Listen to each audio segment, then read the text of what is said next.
Welcome my friends. Thank you very much for visiting my house. And sorry, the other parts of my videos, camera, are replicating, blur, or bright, because it's my time that I did it on purpose so that other people who pass by on the walking street in Balibago won't expose their faces too much. I hope you're kindly understanding my video. Now, sit and listen the history of the walking street, and I will also show you what is happened inside the walking street. If you have been here, please watching the beautiful sight at the walking street, Fields Avenue, Balibago, Angeles City. Fields Avenue is the name of a major street running through Balibago area of Angeles City in the Philippines. It is the center of the red light district and the bar scene of the biggest entertainment district of the Philippines. Fields Avenue in Balibago, Angeles City. The name derives from the common military practice of naming roads adjacent to airfields as Field Street or Field Avenue. Originally, the name referred to the Clark Air Base and was Clark Field Avenue. The name evolved to become Fields Avenue.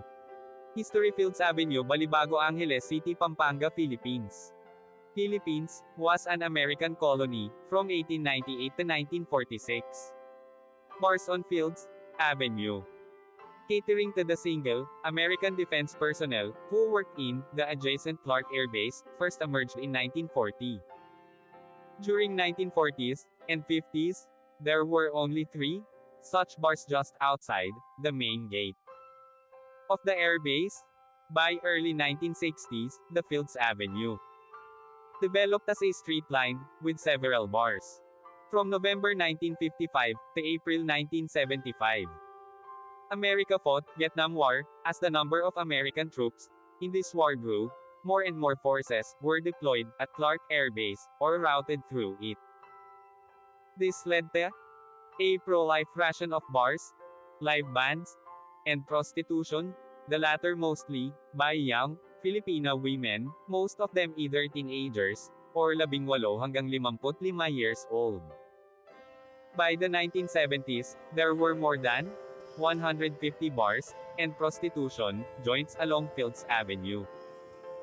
This led to a mushrooming of related ancillary industries in the vicinity, namely music bands, hotels, doctors, hairdressers, and money exchange transfer services. In its heyday, Fields Avenue provided direct or direct employment to nearly 20,000 Filipinos, including plumbers, electricians, and security guards. In the 1980s, though the American presence remained steady, the bars and prostitution shops continued to proliferate. Many bars and prostitution dens were owned by Americans, as well as local politicians, thus leading to a nexus between the locals, politicians, and American military and ex-military personnel. With the withdrawal of American Defense Forces from Clark in 1993, many of these establishments changed hands, but continued to do business. As Clark was turned into a Special Economic Zone, SEZ, these bars and prostitution joints changed their clientele to suit their new customers, Japanese and Korean businessmen. Restaurants serving food from these countries began to appear, and signboards in these languages were put up. The period from 2000 hanggang 2010 saw further expansion of these joints, as the area was relabeled as an entertainment district. While prostitution was officially banned, girls working here were simply redesignated as guest relations officers, GRO, and prostitution continued in practice. Since then, bars and prostitution joints have continued to proliferate and expand. The extent of these establishments has continued further on both sides of Fields Avenue, and many smaller streets of Fields Avenue also sport smaller such establishments. In 2010, a section of Fields Avenue, at the end where it meets the MacArthur Highway was named as Walking Street, mimicking Walking Street in Pattaya. This section was made pedestrians only, with road traffic banned from 6 p.m. to 6 a.m. People arriving by air either take a taxi, direct to hotel, or a jeepney, to Main Gate Jeepney Terminal, located between the North SM Mall, Fields Avenue to South, and Bayanihan Park to East.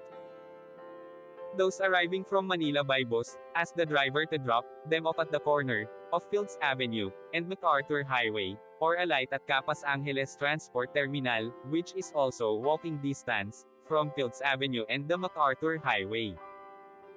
The presence of family-oriented activities on the other side of Fields Avenue, namely shopping malls, as well as activity centers in Clark Air Base, has led to a neat separation between the two.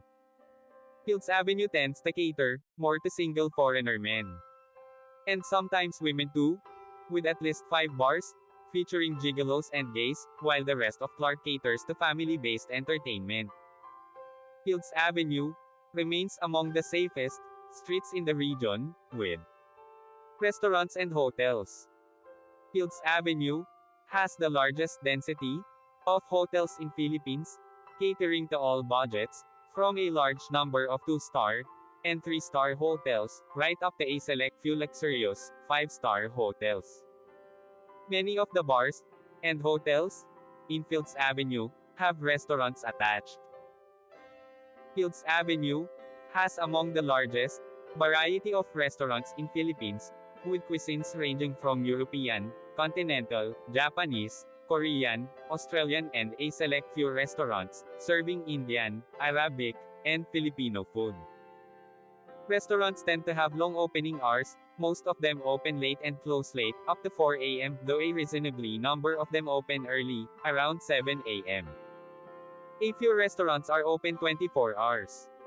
Most Filipino and international fast food chains including McDonald's, KFC, and Jollibee have at least one branch along or near Fields Avenue. 24 Hours Police Station is located in the center of Fields Avenue. Thank you so much. See you my next video.